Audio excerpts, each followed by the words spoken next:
Pessoal, bom dia. Olha, vamos iniciar os estudos do PET 6. O PET 6 do segundo ano traz nas semanas 1 e 2, que nós vamos fazer essa semana, semanas 1 e 2, traz os seguintes temas: a queda do Muro de Berlim e os conflitos no mundo atual, que é o tema da semana 2. Sobre a queda do Muro de Berlim, nós podemos falar o seguinte: o Muro de Berlim foi construído aí na década de 60, considerado o maior símbolo da Guerra Fria, A Guerra Fria começou em 1945, no pós-Segunda Guerra, e diz respeito aí, à disputa ideológica, econômica, política, social, armamentista entre Estados Unidos capitalista e União Soviética socialista. Então essa Guerra Fria ela vai perdurar por muito tempo, Uma disputa muito ferrenha, muito grande, Em todos os aspectos, na corrida armamentista, no cinema, nas agências de espionagem, todos os setores aí que eles podem, cada um desses modelos econômicos, eles vão querer mostrar que estão mais preparados ou que são melhores, que se sobressaem ao outro. Só que na década de 70, a União Soviética vai passar por uma crise muito grande, uma crise econômica e também uma crise que vai levar à contestação. Vai ter muitas manifestações de operários, muita manifestação de estudantes, porque nós sabemos que a partir de Stalin, o projeto de União Soviética, a partir do governo de Stalin, se torna meio que uma ditadura. E na década de 70 vai iniciar um movimento contra esse tipo de regime, dentro da própria Rússia, dentro da própria União Soviética. Como consequência disso, em 1989 vai ter a queda do Muro de Berlim. A queda do Muro de Berlim já indica a derrocada, ou seja, o início do declínio aí da União Soviética. O Muro de Berlim separou famílias durante décadas, de 60 a praticamente a década de 90. Separou família e foi o símbolo dessa Guerra Fria. Então, com essa queda do Muro de Berlim, estava nítido, estava bem claro que a Guerra Fria estava também chegando ao fim. Tanto que 2 anos depois, vai ter fim aí a União Soviética. Em 1991, termina aí o que nós chamamos de União Soviética. E volta a Rússia e os países independentes.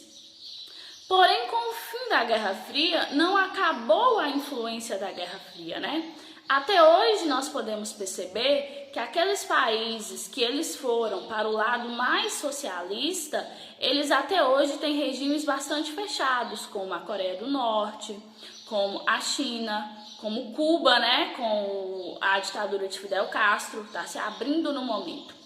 Quando acabou, gente, a Guerra Fria, muitos historiadores, muitos estudantes da sociedade em si, eles achavam que a história tinha acabado, que não tinha mais o que falar e que não tinha mais sobre o que contar. Até o ano de 2001. 2001 foi um ano que marcou porque começou uma nova guerra, 2001 foi o ano, no 11 de setembro, teve o ataque às Torres Gêmeas, em Nova York, e aí começou a luta contra o terrorismo. Antes de 2001, ninguém falava em terrorismo, em luta contra o terror. Então, em 2001, após lá o ataque do Osama Bin Laden, às Torres Gêmeas, começou a luta contra o terror. Aí os americanos começaram uma caçada ferrenha contra os países islâmicos, contra o Afeganistão, depois vão invadir o Iraque, procurando armas de destruição em massa. Então a história ela vai se renovar. Então esses conflitos mundiais que vai ter aí no pós-Guerra Fria, os conflitos da atualidade, são conflitos movidos por justamente essas motivações. Guerra contra o terror, intolerância religiosa, Nós temos aí o Estado Islâmico, que quando pode, eles fazem vários atentados terroristas em países como a França, em países cristãos, como os Estados Unidos. nós temos vários tipos de guerra. O mundo de hoje é um mundo bastante conturbado, então é um mundo bastante conflituoso. Quase toda a região do mundo tem conflito. Alguns conflitos, como na região do Oriente Médio, a briga entre Israel e Palestina, a região da faixa de Gaza, né, são conflitos armados. Mas em países, por exemplo, como o Brasil, nós temos vários tipos de conflitos. Nós temos um grupo de minorias que estão querendo ter voz, que estão reivindicando seus direitos, né, que estão se manifestando. Nós temos, então, a luta da elite contra essa minoria, porque muitas vezes a elite, as pessoas que têm o domínio dos meios de produção, o domínio econômico do mundo, eles não querem ceder espaço para essas minorias.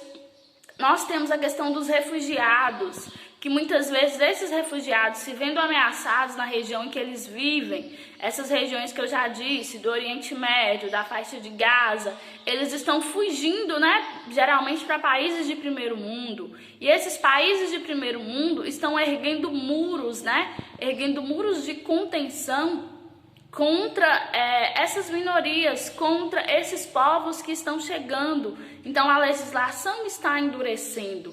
Então todos esses conflitos estão presentes no mundo atual. Junta-se a todos esses conflitos a questão das redes sociais e da internet. Porque na verdade as redes sociais e a internet vai dar voz para todo tipo de pessoa, não importa a etnia, não importa a cor, não importa a procedência, não importa a nacionalidade.